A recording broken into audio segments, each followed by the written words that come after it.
Hello, it's autumn. So I'm going to take a little break from the news to talk to you about what I'm seeing in the countryside now. Sometimes it's a good idea to wash away all the slime of politics and the media and just remember that the world keeps turning, that the sun does keep shining, that fruit does happen, and that life goes on outside our narrow little human world.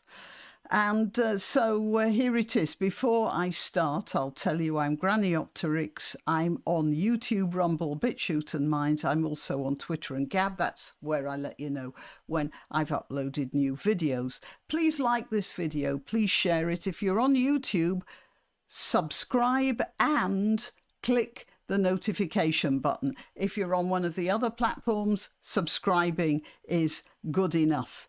Yeah, all the links are in the description, including links to donation sites if you want to use them. But I can't stress enough how important that like button is, and that doesn't cost you a bean.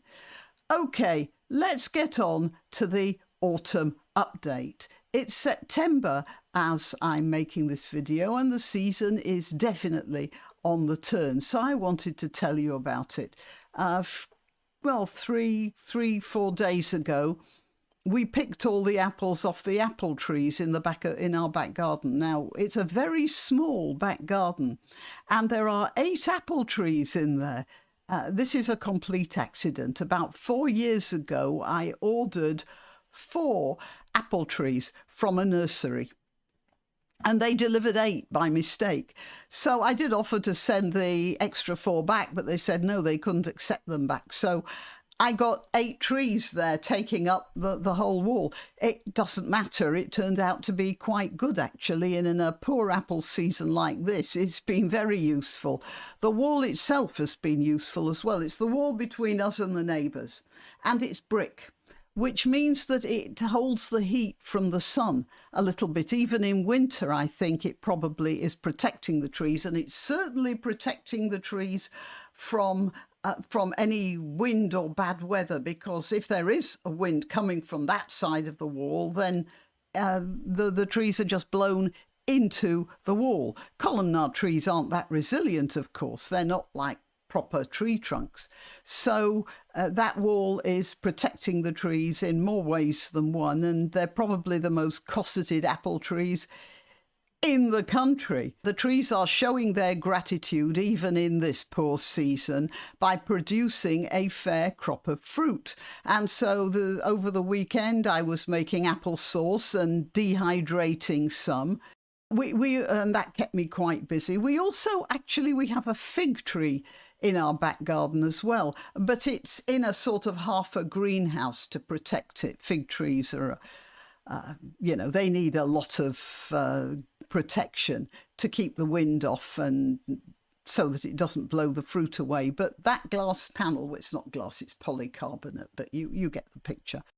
And we're even getting some ripening figs there on the tree, which is really nice. There's a lovely feeling of nature's bounty, just showering us with good things. And this sort of thing keeps me sane while I'm trawling through the sewer of the internet. It's a reminder that things do keep happening, whatever the nuttery and the slimy world of the politics and the media.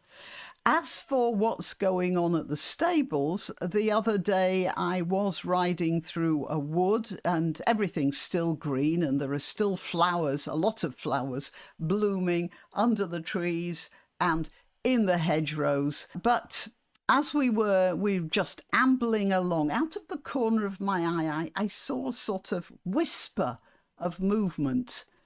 It wasn't that obvious, but there was just a slight puff of wind going through the woods. And then I realized that movement was a few leaves spinning around downwards towards the ground.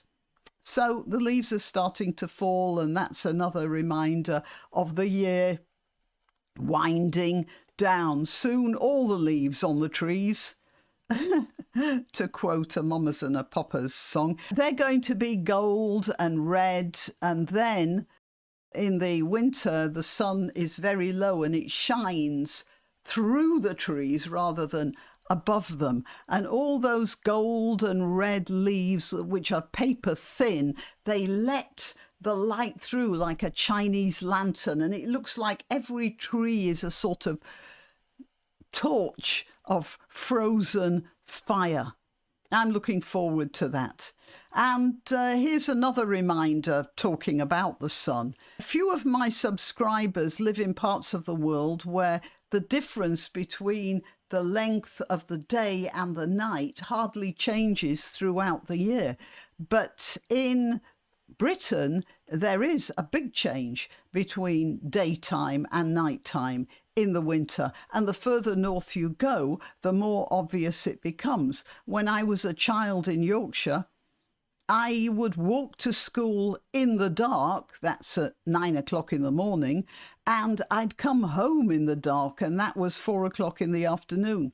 I know some people find that rather difficult to visualize, so I did look up a photo and I found a picture of a Yorkshire village at 3:30 in the afternoon in January, which is a month after the sun is already starting to come back a bit.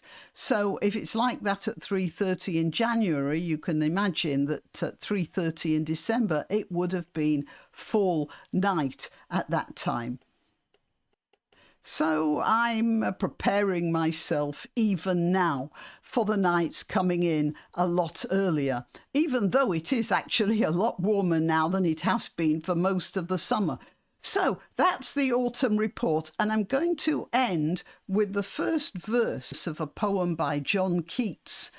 It's called To Autumn, and I thought that might welcome the autumn in. Season of mists and mellow fruitfulness, close bosom friend of the maturing sun, conspiring with him how to load and bless with fruit the vines that round the thatch eaves run, to bend with apples the mossed cottage tree, and fill all fruit with ripeness to the core, to swell the gourd and plump the hazel shells with a sweet kernel, to set the budding more and still more later flowers for the bees, until they think warm days will never cease, for summer has overbrimmed their clammy cells. Yeah, and the bees think the warm days will never cease, but of course they will. And that's the sadness and the rightness of autumn. All right, till next time. Why not treat yourself or a favoured relative or friend to these magnificent examples of merch? The mugs and t-shirts come in the Graniopteryx design or Granbow with a firearm or the more deadly knitting needles. Go to www.graniopteryx.com, and whatever platform you're watching this on, please click like, subscribe and share.